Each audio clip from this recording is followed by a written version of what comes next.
Air pollution की बात हो तो दिल्ली एनसीआर क्षेत्र देश दुनिया के सबसे अधिक प्रदूषित इलाकों में है। वर्ष 2024 में 155 दिन ऐसे थे जब यहां एयर क्वालिटी इंडेक्स संतोषजनक भी नहीं था। दिल्ली की एयर क्वालिटी हमेशा एक राजनीतिक दंगल का विषय रहा है। अब दिल्ली में एक नया निजाम है और पंजाब को छोड़ दें तो हरियाणा, यूपी और यहां तक कि कुछ दूरी में बसे राजस्थान और मध्य प्रदेश में भी एक ही पार्टी की सरकार है। तो क्या ये वायु प्रदूषण से निपटने का एक सुनहरा मौका नहीं है? इस बारे में मैंने centre for science and environment की एग्जीक्यूटिव डायरेक्टर अनुमिता रॉय चौधरी से बात की, जो कई सालों से एयर पोल्यूशन पर काम कर रही हैं। नई सरकार को पहले ये बात में बहुत ध्यान देना होगा कि आज जिस लेवल पे वायु प्रदूषण है दिल्ली में, वहाँ से हमें और भी 60% तक घटाना है ताकि हमें साफ हवा के लिए जो मानक बने हैं उसको हम मीट कर पाएँ। अब ये 60% घटाने के लिए हमें जो कुछ करना होगा, तो क्या वो जो प्लान है, क्या वो रोड मैप क्या उन्होंने बनाया है या बनाने जा रहे हैं, अब ये हमें नहीं पता। अब जब हम आंकड़े देखते हैं, जैसे Indian institute of tropical metrology जो दिखाता है हमें, चूँकि हर रोज़ के जो आंकड़े हैं, कि अभी इस शहर में अगर जो मुख्य प्रदूषण के सोर्सेज हैं, अगर उसको हम देखें, जो लोकल सोर्सेज हैं, तो उनमें जो सबसे इम्पोर्टेंट, सबसे ज़्यादा जो मुख्य जो सोर्स है वो है गाड़ियाँ। उसके बाद इंडस्ट्री, फिर burning, open burning of garbage and residential burning and construction. तो ये सबसे इम्पोर्टेंट हैं अभी। अब हम क्या करें ताकि ये जो इम्पोर्टेंट सोर्सेज हैं इनमें से अगर और भी हमें घटाना हो प्रदूषण को। अब गाड़ियों को देखिए कि आपने इतना कुछ किया, अभी भी आप लड़ रहे हैं कि कैसे पुराने गाड़ियों को हम हटाएं। जो नए गाड़ियों के लिए मानक, उसको भी आपने ठीक किया, BS6 की गाड़ियाँ भी आ रही हैं। आपने इतने बड़े पैमाने में आपने CNG का जो योजना था उसको आपने इम्प्लीमेंट किया, ट्रकों पे रोक है। तो इतना कुछ करने के बाद भी आज गाड़ियाँ टॉप पोल्यूटर है इस शहर में। तो यहाँ पे कहाँ खामियाँ रह गई हैं, कहाँ पर गैप्स हैं जहाँ पर हम कुछ नहीं कर पाए। वो है जो यातायात की जो सुविधाएं हैं, जो पब्लिक ट्रांसपोर्ट है। आज जिस रफ्तार से गाड़ियों की संख्या आज इस शहर में बढ़ रहा है, पिछले साल 6.4 लाख नए गाड़ियों की रजिस्ट्रेशन हुई है। और पिछले 5 से 7 साल अगर आप देखें कि हर साल हम इस तरीके से हम गाड़ियों का योग हो रहा है। और सिर्फ यही नहीं, सिर्फ नई गाड़ियों के रजिस्ट्रेशन ही नहीं, उसके साथ साथ अभी NCR से जो हर रोज़ गाड़ियाँ इधर आती हैं, एक बहुत पुराना एक डेटा है जो दिखाता है कि 1.1 मिलियन गाड़ियाँ हर रोज़ दिल्ली शहर में बाहर से आती हैं। पर ये बहुत पुराना संख्या है। अभी तो ये और भी काफ़ी बढ़ चुका होगा। तो अगर इस तरीके तो, और ये इसका कारण यही है कि क्योंकि जो पब्लिक ट्रांसपोर्ट की सुविधाएं वो जितना होना चाहिए वो नहीं उपलब्ध नहीं है। तो यही कारण है कि जो निजी गाड़ियों के ऊपर जो निर्भरता है वो लगातार बढ़ रहा है। तो कार्स एंड टू व्हीलर्स। तो आप ये कह रही हैं कि मूल रूप से कि पब्लिक ट्रांसपोर्ट जो है अभी भी वो उस लेवल पर नहीं है जिस लेवल पर होना चाहिए। बिल्कुल। जबकि हमें ये बताया जाता है या जनरल परसेप्शन लोगों के दिमाग में ये है कि मेट्रो बहुत चल रही है और उसके अलावा बसेस में महिलाओं के लिए फ्री कर दिया। और तो लेकिन क्या आपको लगता है कि कौन से हिस्से हैं पब्लिक ट्रांसपोर्ट के जो बेहतर करने की ज़रूरत है? तो देखिए, ये जो आप आंकड़े जो बता रहे हैं, आप जो कह रहे हैं, पहली बात तो ये है कि शुरू में 1998 में जब सुप्रीम कोर्ट ने कहा था कि दिल्ली को 10,000 बस की ज़रूरत है, अभी भी अब उस लेवल पे नहीं पहुँचे। अभी दिल्ली में 7,000 प्लस कुछ बसेस हैं। अभी हाल ही में जो इलेक्ट्रिक बस की संख्या बढ़ रही है, पर अगर आप देखें कि एक ये बस या मेट्रो, अगर बस की संख्या अभी बढ़ रही है, इलेक्ट्रिक बसेस आ रही हैं, पर जो राइडरशिप है बस की वो लगातार कम हो रहा है। इनफैक्ट आज जो बस की राइडरशिप लेवल है वो अभी तक प्री पैंडेमिक लेवल तक नहीं पहुंचा। और मेट्रो, हाँ मेट्रो काफ़ी अच्छा एक सिस्टम है हमारे पास, पर मेट्रो की भी जो अपनी प्रोजेक्टेड राइडरशिप थी, हम अभी तक वहाँ तक नहीं पहुँचे। तो बस और मेट्रो जिनको हमें जो एकदम मैक्सिमम ट्रैवल डिमांड मीट करने की ज़रूरत थी, वो नहीं हो पा रहा। तो बस और मेट्रो जो है मैक्सिमम डिमांड को मीट नहीं कर रही है।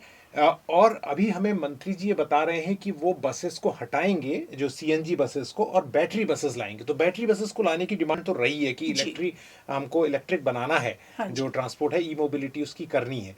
लेकिन ये ज़रूरी है कि फिर बसेस उस तरह से हों, और लास्ट माइल कनेक्टिविटी जो आप कह रही हैं वो बिल्कुल, हो, बसेस में इंतज़ार का वक्त बहुत ज़्यादा है वो हो। बिल्कुल। तो उस विषय पर आपके मूल रूप से क्या सुझाव? तो देखिए, बस को सिर्फ एक गाड़ी ना समझिए, बस एक सर्विस होती है, इट्स अ पब्लिक सर्विस। और बस की जो सुविधा है वो हर मोहल्ले में, हर नेबरहुड में पहुंचना चाहिए और बहुत एफिशिएंटली पहुंचना चाहिए। अभी हम जब देखते हैं कि आपने एक तरफ अगर आप बस स्टॉप की इंफ्रास्ट्रक्चर को अगर आप देखें, दिल्ली में करीबन 59% आबादी जो है दिल्ली की, उनके वो जहाँ रहते हैं, एक bus stop with in 5 minutes walking distance में उपलब्ध है, राइट। पर अगर आप कितना देर हमें बस स्टॉप में इंतज़ार करना होता है, और ये आंकड़े भी आज मौजूद है दिल्ली में, और वो दिखाता है कि less than 1% of bus stops में जो इंतज़ार का जो वक्त है, जो समय लगता है, वो लेस देन 10 मिनट्स है। तो इसका मतलब ये हुआ कि 99% बस स्टॉप्स में जो हम इंतज़ार कर रहे हैं वो more than 10 minutes, more than 15 minutes, half an hour से भी ज़्यादा है। और कई बार वही बस एक ही रूट की आ जाती हैं, तीन तीन बिल्कुल, चार चार एक साथ। बिल्कुल। तो अगर बस की जो सुविधा है, अगर वो हम नहीं दे पा रहे हैं लोगों को, जो रिलायबल, कंफर्टेबल, प्रेडिक्टेबल जो बस की जो सुविधा बनानी है, तो फिर बस में सवारी कहाँ से आएगी? तो अब यही है कि जो गरीब हैं, जो और कोई साधन जो जो अफोर्ड नहीं कर पाते सकते, तो वो कैप्टिव यूज़र्स हैं। पर बाय चॉइस बस में जो सवार हमें करनी है वो नहीं होता। और सबसे बड़ी बात है कि मेट्रो है, बस है, ऑटोज़ हैं, टैक्सीज़ हैं, और लास्ट माइल जो वॉकिंग साइकिलिंग की जो सुविधाएं हैं, ये सारे सिस्टम्स को आपको इंटीग्रेट इंटीग्रेट करना करनी पड़ेगा। पड़ेगी। क्योंकि हमने ये भी देखा है कि अगर आप कहीं जा रहे हैं और आप डिफरेंट मोड पे जा रहे हैं, कि पहले आपने थोड़ा ऑटो ले लिया, फिर आपने मेट्रो लिया, कहीं पर बस ले लिया, तो ये जो इंटरचेंज होता है, इससे आपकी जर्नी कॉस्ट बहुत बढ़ जाती है, क्योंकि हर चीज़ के लिए आपको एक टिकट या फेयर आपको देना पड़ता है। तो हमने कंपेयर करके देखा है कि आज दिल्ली में अगर आप अपनी निजी गाड़ी लेके कहीं जाते हैं, उससे जो पर किलोमीटर कॉस्ट है, और अगर आप पब्लिक ट्रांसपोर्ट ले रहे हैं तो उसकी जो जर्नी कॉस्ट है, तो ये तो जो पर्सनल गाड़ी पे जब जाते हैं उसकी कॉस्ट कम है। तो ये तो इस रॉन्ग थिंग टू डू, क्योंकि आपको पब्लिक ट्रांसपोर्ट को अफोर्डेबल रखना चाहिए। दिल्ली के नए पर्यावरण मंत्री ने कहा कि जो कारें हैं 15 साल पुरानी, उनको फ्यूल जो है वो नहीं मिलेगा। चाहे वो कारें बाहर से आ रही हों, तब भी उन्हें फ्यूल नहीं मिलेगा। हम नहीं चाहते कि वो कारें यहाँ पर चलें। तो क्या ये जो स्टेप है, ये एक पूरी व्यवस्था को सुधारता है, या बहुत सारी चीजें हैं कारों को लेकर जिनमें काम किया जाना है? ये एक तरीका है ताकि जो पुराने गाड़ियां हैं आप उसको पूरी तरीके से रोकें, क्योंकि ये तो डिसीशन बहुत पुरानी डिसीशन है। ये तो एनजीटी की ऑर्डर जब बहुत साल पहले आया था कि दिल्ली में 10 साल पुराने डीजल गाड़ी और 15 साल पुरानी पेट्रोल गाड़ियों को हटाना है। और तब से ये जूझे हुए हैं कि किस तरीके इसको हटाएं। तो पहले तो इन्होंने खाते से डी रजिस्टर कर दिया, पर उसका मतलब ये नहीं कि गाड़ियां शहर से निकल गई हैं, यहाँ पे शहर में अभी भी हैं। तो अभी वो एक और कदम ले रहे हैं कि इनको आप ईंधन ही ना दो ताकि इनको आप चला ना पाए। तो it is only an implementation strategy. पर जो बात है, एक बात सही है कि अगर आप पुराने गाड़ियों को हटाते हैं, क्योंकि ये हमें मानना होगा कि जो पुराने गाड़ियाँ, जो हम BS1, BS2, BS3 की बात कर रहे हैं, जब उनको बनाया गया था, जिस मानक के आधार पर बनाया गया था, वो कई गुना ज़्यादा पोल्यूटिंग है कंपेयर टू जो BS6 की गाड़ियाँ आज आ रही हैं। तो एक है मानक में ही इतना अंतर है, और मानक के बाद जब आपने गाड़ी को इतने सालों तक आपने चला लिया है, तो उसकी भी अपनी एक डिटोरियोरेशन होती है। तो हमेशा ये माना जाता है कि जो अगर जो पुराने गाड़ियों की जो कंट्रीब्यूशन होती है, वो ज़्यादा होती है। तो उसकी एक, इसलिए हम कहते हैं कि फ्लीट रिन्यूअल होना चाहिए। लेकिन पब्लिक जो पीयूसी है, जो पोल्यूशन अंडर कंट्रोल का जो तरीका है, अगर उसे लागू नहीं करेंगे तो फिर नई गाड़ियां भी पोल्यूट करेंगी। वो तो ज़रूर बात है, पर हम ये भी कहेंगे कि अब एक समय आ चुका है कि हमें पीयूसी से भी बाहर निकलना पड़ेगा। जी। क्योंकि देखिए, पीयूसी जो गाड़ी जब बनाया जाता है तब हम जैसे भारत स्टेज वाले एमिशन स्टैंडर्ड्स को मीट करते हैं, जो डिसाइड करता है कि गाड़ी के टेक्नोलॉजी लेवल क्या होगा। पीयूसी सिर्फ एक सिस्टम है जो हम देखते हैं कि ठीक है, आप गाड़ी चला रहे हैं और सिर्फ यही हम करते थे ताकि it should not emit more than is design to emit. Okay, तो अगर ये उसका मकसद है, पर अभी पीयूसी बहुत एक पुरानी आर्केक एक सिस्टम है, अभी उसको भी हमें रिप्लेस करके जो नए तरीके आ रहे हैं, जैसे रिमोट सेंसिंग है, जहाँ पे आपको गाड़ी लेके कहीं जाने की ज़रूरत नहीं होती टेस्टिंग कराने के लिए। आप गाड़ी चलाएं रास्ते पे, गाड़ी के रास्ते के पास ही वो रिमोट सेंसिंग मशीन को रखते हैं और वो उसकी मेजरमेंट्स वहीं से कर लेते हैं रिमोटली, और हमें पता चल जाता है कि कौन सी गाड़ी ज़्यादा प्रदूषित। यह अभी हाल ही में दिल्ली में ऐसे पायलट प्रोग्राम्स किए गए हैं, और जहाँ से ये हमें देखने को मिला है कि ऑन रोड गाड़ियाँ कई गुना ज़्यादा प्रदूषण कर रही हैं। तो पर पीयूसी और ये जो है, जो fitness test, road worthiness test, इसको भी हमें ठीक तरीके से करना है ताकि हमें अनफिट व्हीकल को हम आइडेंटिफाई कर सकें, और जो एंड ऑफ लाइफ व्हीकल्स हैं उनको आइडेंटिफाई करें, ताकि उनको, जो वर्स्ट पोल्यूटर्स हैं रास्ते में, उनको आप सिलेक्टिवली पकड़ के निकालें और फिर उनको स्क्रैप करें। एक सवाल इसको लेकर है कि जो कहा गया कि बड़ी बड़ी जितनी बिल्डिंग्स हैं, चाहे सरकारी हो चाहे कमर्शियल हो दूसरी, उनमें ऊपर एंटी स्मोक गन लगाए जाएं, राइट। लेकिन हमने देखा है कि पहले भी एक स्मोक टावर यहाँ लगाया गया था, बाद में उसको हटाना पड़ा, कहा कि ये कोई काम की बात नहीं है, वो पिछली सरकार का जिक्र। अब नई सरकार भी वही बात कर रही है, जबकि पर्यावरण को जानने वाले और समझने वाले आप जैसे लोग हमेशा ये हमें बताते रहे हैं कि पोल्यूशन को अगर खत्म करना है तो सोर्स पे रोकिए।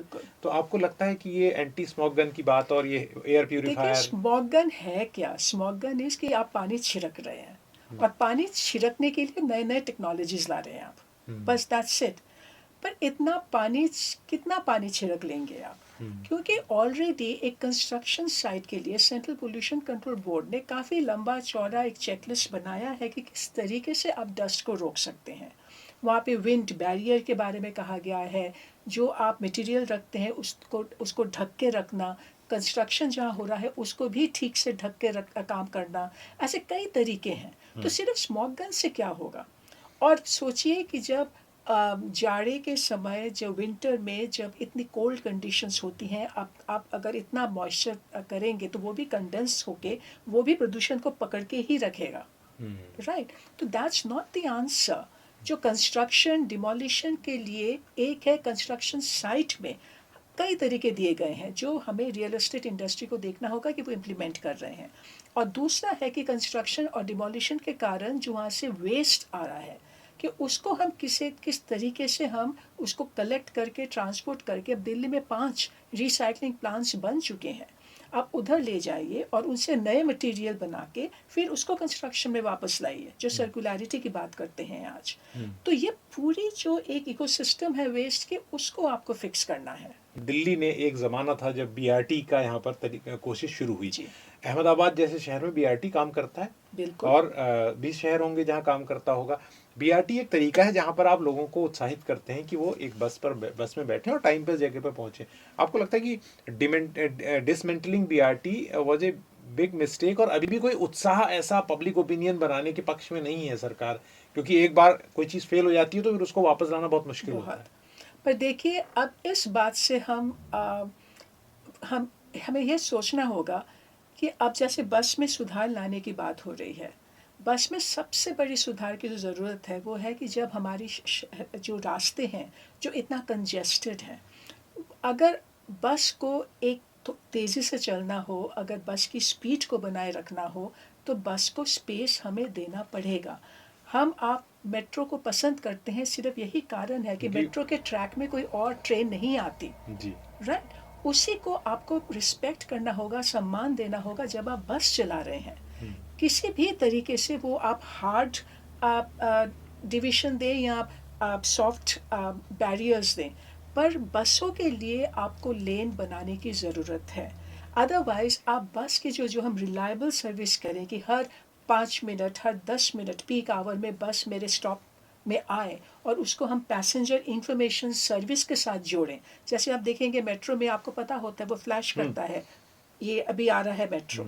अगर बस अभी ये बस के लिए भी ये सिस्टम्स बन चुके हैं, पैसेंजर इंफॉर्मेशन सिस्टम देने की जो सुविधाएं हैं, पर उसको इम्प्लीमेंट करने के लिए बस को आपको जगह देना होगा। तो ये अब ऐसी एक बात है जो हमें एक नेटवर्क हमें बनानी पड़ेगी इसके लिए। देखिए पहली वाली बीआरटी जब बना था सिर्फ उन्होंने 5 किलोमीटर बनाया था, तब नेटवर्क नहीं बनी थी। पर आज जैसे metro is good because metro की एक नेटवर्क है शहर में, वो काफ़ी जगह जाती है वो मेट्रो। बसों के लिए भी आपको उसी तरीके से आपको डेडिकेटेड लेन्स बनानी पड़ेगी। लेकिन एक बात अभी भी है जो हमें माननी पड़ेगी कि मेट्रो अभी भी एक गरीब आदमी के लिए महंगा साधन है और हमको बस में उसको लाना पड़ेगा, बस को ऐसा बनाना पड़ेगा क्योंकि लोगों के लिए लोगों को महसूस नहीं होता। लेकिन एक आदमी एक दिन में अगर 200 रुपया मेट्रो पे खर्च कर देगा, अगर वो लंबा चौड़ी दूरी तय करता है, तो वो आम आदमी के लिए संभव नहीं है। बिल्कुल। और देखिए ये जो नए तरीके के जो सिस्टम्स हैं जो बन रहे हैं अभी, अब इसके जो एग्जांपल्स हैं, जब हम लोग अफ्रीका के शहरों में जाते हैं, वो और भी गरीब देश हैं, पर अगर वहाँ पे जाके आप बीआरटी को देखें, जैसे सेनेगल की जो बीआरटी है वो बहुत एक्सटेंसिव नेटवर्क एक बीआरटी है। वहाँ पे सिर्फ बीआरटी ही नहीं, वो बीआरटी में जितने बसेस हैं वो सारे इलेक्ट्रिक हैं। तो जब आप इलेक्ट्रिक बस और डेडिकेटेड लेन को एक जगह लाते हैं, तभी उससे आपको सोल्यूशन मिलेगा। अभी हम कह रहे हैं कि 100% इलेक्ट्रिक बसेस लाएंगे, मगर उस बस को अगर आप नहीं चला पाएंगे रास्ते में, जो कंजेस्टेड रोड्स हैं, अगर वहाँ से वो बस की सुविधा ही आपने हटा दिया क्योंकि बस वहाँ पे चल नहीं पा रही, तो फिर क्या फ़ायदा। ये तो एक बहुत इम्पोर्टेंट बात है। आखिर में एक दो सवाल मेरे हैं। एक बात मैं ये समझना चाहता हूँ कि जो अभी इंडस्ट्रियल पोल्यूशन है जी, उसमें एक सुधार की ज़रूरत है, क्योंकि एमएसएमईज जितने चल रहे हैं दिल्ली के दूर दराज के इलाकों में, वो जो फ्यूल इस्तेमाल कर रहे हैं, उसमें क्या स्थिति है? बिल्कुल। तो ये एक वेरी इंटरेस्टिंग है, दिल्ली में जो लीगल इंडस्ट्रियल एस्टेट्स हैं, वहाँ से जो गंदे ईंधन है कि कोल, फर्नेस ऑयल, पेटकोक, ये सारे हट चुके हैं और वहाँ पे हम नेचुरल गैस की इस्तेमाल कर रहे हैं और काफ़ी रिप्लेसमेंट हुआ है। अगर आप देखें ओवरऑल दिल्ली में कि कोल कंजम्पशन, पेटकोक, फर्नेस ऑयल की कंजम्पशन ओवरऑल वो बहुत कम हो चुका है। पर अभी जो ये छोटे छोटे जो इंडस्ट्रीज़ हैं, जो जिसे हम कहते हैं नॉन कन्फर्मिंग एरियाज़ में, और जिसे कहा जाता है पेरिफेरल इंडस्ट्री, मुंडका, बवाना, ये सारे इलाके में, तो यहाँ पे ये इतने छोटे हैं, यहाँ पर पोल्यूशन कंट्रोल इम्प्लीमेंट करना वो तो एक बहुत बड़ा चैलेंज है वहाँ पे। और वहाँ पे जो साफ ईंधन को इम्प्लीमेंट करना, that's also another big challenge.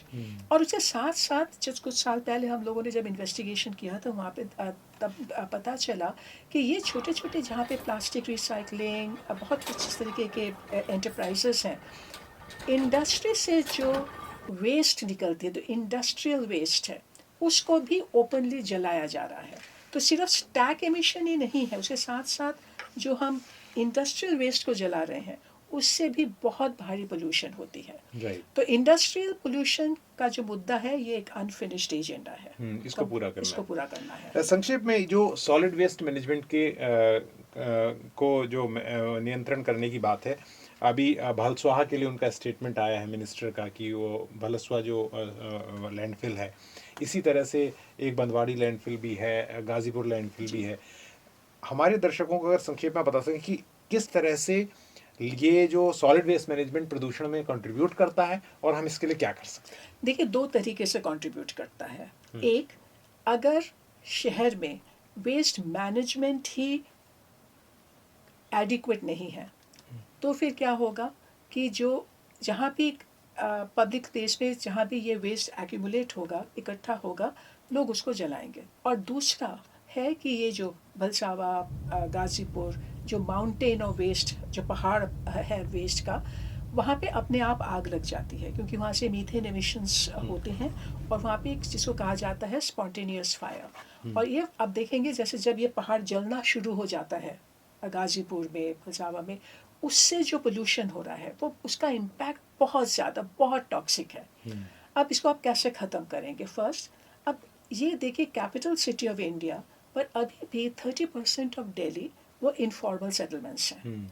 और जिसका मतलब ये हुआ कि जो म्यूनिसिपल सिस्टम का जो फॉर्मल वेस्ट कलेक्शन सिस्टम है, तो ये सारे इनफॉर्मल एरियाज उसके बाहर हैं। तो अगर वहाँ पे इनफॉर्मली वेस्ट इकट्ठा हो रहा है तो वहाँ पे ना तो ठीक से इकट्ठा हो रहा है, ना तो उसको हम सेग्रीगेट कर रहे हैं, ना तो उससे मटेरियल रिकवरी हो रहा है, तो ये पूरा वेस्ट ऐसे ही जल जाता है। तो आगे जाके अभी जो मैंडेट है दिल्ली में कि एक जो पहाड़ है, माउंटेन जो भलसावा यहाँ पे, उसको आप हटाएं, उसको हटा के उसका और कोई एक यूज़ आप निकालें ताकि वो पहाड़ को भी आप ख़त्म करें। तो उसके लिए अब दिल्ली ने जो की जो चॉइस थी इस बारे में वो था कि उन्होंने और भी 3-4 वेस्ट टू एनर्जी प्लांट्स उन्होंने लगा दिए, जिसको भी ठीक से चलाना बहुत मुश्किल है, क्योंकि जब ये मिक्स्ड वेस्ट को यूज़ करते हैं एनर्जी जनरेशन के लिए, उससे भी ज़्यादा, बहुत ज़्यादा एमिशंस होती हैं, राइट। पर दिल्ली के पास एक और उपाय था जो उन्होंने नहीं लिया, जो बहुत अच्छा था। दिल्ली में इतनी बड़ी एक इंफ्रास्ट्रक्चर है सीएनजी की, अगर उन्होंने वेस्ट से बायो एनर्जी निकाला होता, जो बायो सीएनजी कहते हैं, और उसको ये सीएनजी पाइपलाइन में ही वो दे देते, तो इससे वो जो वेस्ट टू एनर्जी प्लांट से जो अभी प्रदूषण हो रहा है वो नहीं होता, राइट। तो अब बस नए सरकार को सिर्फ यही करना है अभी कि 100% house holds in Delhi, formal and informal colonies में आप वेस्ट कलेक्ट कीजिए, सेग्रीगेट कीजिए, वहाँ से मटेरियल को फिर निकालें ताकि रिसाइकलिंग हो, और जो ये माउंटेन्स ऑफ वेस्ट हैं वहाँ से आपको इस तरीके से उस वेस्ट को हटाएं, या तो रास्ते बनाएं या बायो सीएनजी करें ताकि उससे और भी प्रदूषण ना हो। आखिर में एक झगड़ा हमेशा रहता है, जैसे वैसे भी हम फरवरी मार्च में प्रदूषण के बारे में भूल जाते हैं, वायु प्रदूषण और बाकी जो प्रदूषण लेवल रहते हैं इस बीच, उसमें रहने की हमें आदत होगी, that's a normal. But until October arrives तब तक फिर प्रदूषण की बात करता ही नहीं कोई, और फिर उसमें एक मुद्दा हो जाता है सबसे बड़ा, किसानों का। जी, तो आखिर में मैं ये जानना चाहता हूँ कि किसानों का और ये जो पूरा पराली जलाने का ये मुद्दा, अब तो दिक्कत नहीं होनी चाहिए, क्योंकि केंद्र में और दिल्ली में सरकार है एक पार्टी की, हरियाणा में भी एक राज्य है, उत्तर प्रदेश भी एक राज्य है उसमें शामिल, इवन मध्य प्रदेश को भी लोग शामिल कर लेते हैं, कई बार राजस्थान को भी कर लेते हैं, तो पंजाब के अलावा बाकी स्टेट सारे बीजेपी के ही हैं। तो क्या आपको लगता है कि इस बार ये समस्या को सुधारने का एक बहुत बड़ी अपॉर्चुनिटी है, अवसर? बहुत बड़ी अपॉर्चुनिटी है सचमुच। और यहाँ पे देखिए दो सॉल्यूशंस की बात हो रही है। एक कि आप जो किसान हैं वो जो स्टबल है वो उसको ना जलाएं और उसको मिट्टी के साथ मिक्स करके उसकी मल्चिंग करें, अच्छा। और इसीलिए उन्हीं को वो हैप्पी सीडर वगैरह जो मशीन्स, जो सब्सिडाइज मशीन्स दिए जा रहे हैं। पर हमें ये देखना है कि हर किसान के पास ये मशीन आए, उपलब्ध हो, क्योंकि सब खरीद नहीं पाएंगे, किसी को रेंटल में लेना है, किसी को फ्री में लेना है। अब किसान क्या अफोर्ड कर पाएगा, क्या नहीं कर पाएगा, और टाइमली एक्सेस वो बहुत इम्पॉर्टेंट है। अब ये एक चीज़ उनको देखना पड़ेगा। पर दूसरी बात है जहाँ पे बहुत और लॉट मोर एक्साइटमेंट, वो है कि ये जो स्टबल है, ये इससे भी आप और कुछ बना सकते हैं। जैसे ये अभी इंडस्ट्रियल फ्यूल, इलेक्ट्रिसिटी जनरेशन, ये सब कुछ हो सकता है। आप किस तरीके से आप किसान और इंडस्ट्री को जोड़ेंगे और इंफ्रास्ट्रक्चर बनाएंगे, ये स्टबल की कलेक्शन, बेलिंग, स्टोरेज, ट्रांसपोर्टेशन, यहाँ पे भी सरकार का एक बहुत बड़ा रोल है। तो ये हमें देखना होगा कितना ये अपस्केल करके इसकी इम्प्लीमेंटेशन ये कर पाएंगे इस बार। पर मैं ये कहना चाहूँगी कि जो दिल्ली की सवाल है, जैसे पिछले साल हमने देखा कि जब क्रॉप बर्निंग की कंट्रीब्यूशन, दिल्ली की जो हवा की जो एयर क्वालिटी है वहाँ पे जब 1 से 3% से भी कम था, तभी भी दिल्ली की हवा पुअर टू वेरी पुअर हो चुकी थी। तो इसका मतलब हुआ कि अगर हर साल हम सिर्फ अगर किसानों को ही ब्लेम करेंगे विंटर पोल्यूशन के लिए, तो ये बहुत गलत होगा, क्योंकि दिल्ली की अपनी लोकल पोल्यूशन जो है उसका प्रभाव अभी बहुत ज़्यादा है, बढ़ रहा है।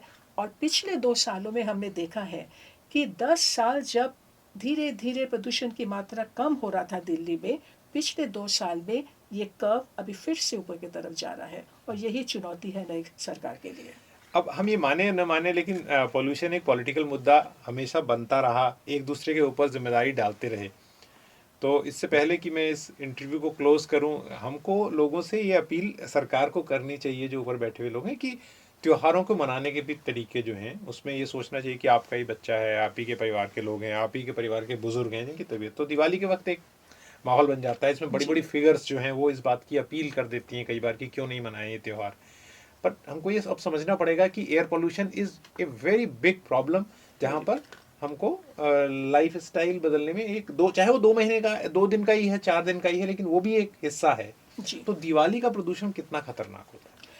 देखिए, लोग सोचते हैं कि 2 दिन 3-4 घंटे तो हम जलाते हैं इसको, फिर तो धुआं ठीक है आती है, पर वो तो फिर चला जाता है धुआं, राइट। ये कुछ घंटों की बात है, तो हम क्यों ना जलाएं। और ये त्योहार है, सेंटिमेंट्स ये सारे जुड़े हैं, पर लोगों को समझना होगा कि ये जो शॉर्ट टर्म एक्सपोजर है, स्पेशली जो पीड़ित हैं, जो एस्थमेटिक हैं, जिनको COPD है, हार्ट की बीमारी है, उनके लिए ये बहुत ही खतरनाक है। इसलिए हर साल कहा जाता है कि जब इस तरीके से जो प्रदूषण बनती है दिवाली के समय, तब हॉस्पिटल एडमिशन्स बढ़ जाते हैं, क्योंकि वो ट्रिगर इफेक्ट होता है उसका। पर सबसे बड़ी बात ये है कि जब आप ये इतने पटाखे और जो केमिकल्स जो आप जला रहे हैं, ठीक है कुछ घंटे बाद धुआं आपके नज़र पे नहीं आती, पर ये जो केमिकल्स आपने जलाए, ये तो आप ही की एनवायरनमेंट में कहीं ना कहीं जाके तो ये सेटल कर रहा है, और उस वक्त सॉइल तो में, मेट्रोलॉजी भी वेजिटेशन में, सपोर्ट नहीं करती है बिल्कुल। ज़्यादा। और ये आखिर आपके ही फूड चेन में आ रहा है, क्योंकि केमिकल जाएगा कहाँ, वो तो सॉइल में है, मिट्टी में है, आपके पानी में है, आपके वेजिटेशन में है, और धीरे धीरे वही हमारे फूड चेन में भी आ रहा है। तो आप कितना लोडिंग करेंगे विद टॉक्सिक केमिकल्स। और इसके साथ एक मुसीबत ये भी है कि ये ध्वनि प्रदूषण के साथ जुड़ा हुआ चीज़ है, तो 2 तरीके की आपको ऑनस्लॉट एक साथ झेलना। एग्जैक्टली। पर अभी समय आ चुका है कि लोगों में जो राउंड द ईयर पोल्यूशन के सोर्सेज हैं, गाड़ियाँ, इंडस्ट्री, वेस्ट, और इनके जो समाधान हैं, अब इसके बारे में आपको जागरूकता बनाना पड़ेगा। क्योंकि देखिए, अब आने वाले जो समय में जो समाधान की बात हो रही है, वो और भी बहुत कॉम्प्लेक्स है, एक्सपेंसिव है और इनकन्वीनियंट है। अगर यहाँ पे पब्लिक सपोर्ट नहीं बनेगा तो पॉलिटिशियन भी ये बात नहीं सुनेंगे। तो पॉलिटिक्स को अगर आप चेंज करना है एयर पोल्यूशन में, फिर ये public demand for the real solutions has to get stronger. और पॉल्यूशन के लिए मुझे लगता है कि मैं आखिर में कमेंट करना चाहता था, इसमें आपका क्या विचार है कि एक हेप्टोलॉजिस्ट हैं, वो काफ़ी जागरूकता फैलाते हैं सोशल मीडिया में, तो वो ये कहते हैं कि no amount of alcohol is safe. कई लोग सोचते हैं कि हम थोड़ा बहुत वीकेंड में सोशल ड्रिंकर हैं तो हमें असर नहीं पड़ेगा। इसकी it's up to you, but understand this कि कोई भी अल्कोहल की मात्रा जो है वो आपके लिए खतरनाक है। वैसे ही क्या पोल्यूशन पे भी लागू होता है कि PM10 का लेवल? बिल्कुल। ये तो क्या WHO ने बता दिया है, वर्ल्ड हेल्थ ऑर्गेनाइजेशन ने। उनका यही कहना है कि there is no safe level for particulate matter. और अगर उनके मानक को मान के चलें तो वो कह रहे हैं कि हवा में 5 माइक्रोग्राम ऑफ क्यूबिक मीटर से ज़्यादा PM नहीं होना चाहिए, पार्टिकुलेट मैटर नहीं होना चाहिए 5, जब दिल्ली के हवा में है 100। Right, that's the point. अगर आपने वीडियो यहाँ तक देखा तो आपका बहुत बहुत शुक्रिया। इस वीडियो को लाइक करें, शेयर करें और मेरे चैनल को सब्सक्राइब करें और ज़्यादा से ज़्यादा लोगों को इसके बारे में बताएं, क्योंकि मैं आपकी ज़िंदगी से जुड़ी खबरें यहाँ लाने की कोशिश करता हूँ। मेरी वेबसाइट है nirdeshjoshi.com, वहाँ पर जाकर आप मेरी बाकी स्टोरीज भी पढ़ सकते हैं और वीडियोस को देख सकते हैं। अगले वीडियो में आपसे फिर मुलाकात होगी। नमस्कार।